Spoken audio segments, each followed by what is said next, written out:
Yun, eto na pre. Yung finale, tingnan natin. Eto na yung resulta. Yan o. Kung mapapansin nyo, punong-puno. Halos matabunan niya ng mga espaso doon sa ibabaw tsaka dito sa gilid. Unlike doon sa naunang gulong natin, nasaktuhan lang. Malaki space niyan dyan, yung awang. Eto, puno oh. Ganda tingnan. Bagay sa laki ng motor niya. Malaki motor, malaki goma. Bagay, sakto lang. Ito tinan mo. Yan. Ito naman, hindi naman sumasayad din sa ibabaw kasi minsan may magtatanong yun dyan.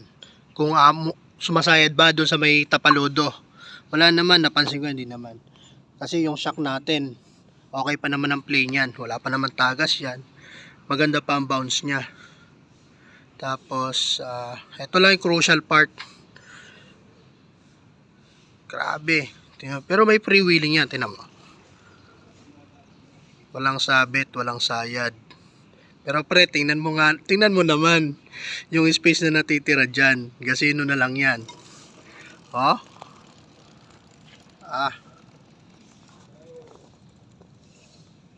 Oh, grabe oh. Pero walang sabit yan. Oh, wala na. Millimeter na lang ang bilang. 0-0 oh. Grabe, lupit. So, ayun. Sa mga TMX Supremo, pwede kayo dito, yung nabili ko na goma, ang size nito, eto. Yan oh. 4.10 by 18. Ito na oversize na to na naikabit ko. Ayan, rotation niya tama naman.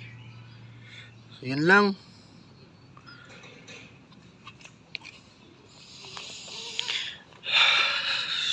Oh, diba? Sakto lang.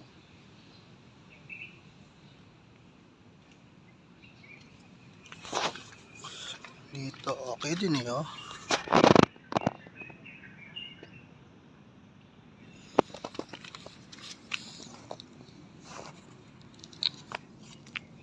Okay lang siya pre.